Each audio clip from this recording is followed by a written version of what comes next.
Hace millones de años, cuando los dinosaurios dominaban la Tierra, los cielos también tenían sus propios gigantes.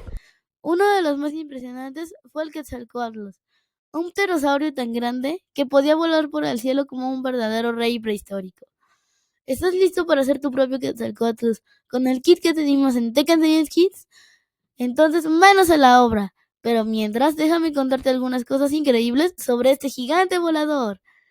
Aunque vivía en la misma época que los dinosaurios, el Quetzalcoatlus no era un dinosaurio, era un reptil volador, parte del grupo de los pterosaurios, y fue uno de los últimos en existir, antes de la gran extinción. Su cuerpo era ligero, con huesos huecos como los de las aves, y tenían un largo pico sin dientes que se usaba para atrapar peces pequeños, animales o alimentarse de restos. ¿Y qué tan grande era? Sus alas podían medir hasta 12 metros de ancho, más que un metrobús. A pesar de su tamaño, podía volar gracias a su cuerpo liviano, lo que le permitía planear por enormes distancias con elegancia. ¿Y sabes qué es lo más asombroso? Su historia también está conectada con México.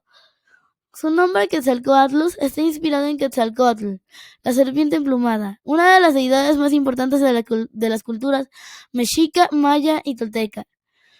Aunque los primeros fósiles se encontraron en Texas, muchos científicos creen que este gigante también pudo haber vivido en el norte de México, donde existían grandes lagos y ríos ideales para alimentarse.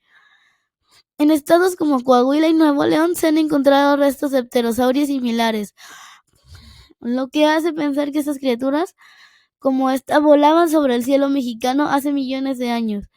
Quién sabe, tal vez uno de ellos pasó justo por donde hoy es la Ciudad de México.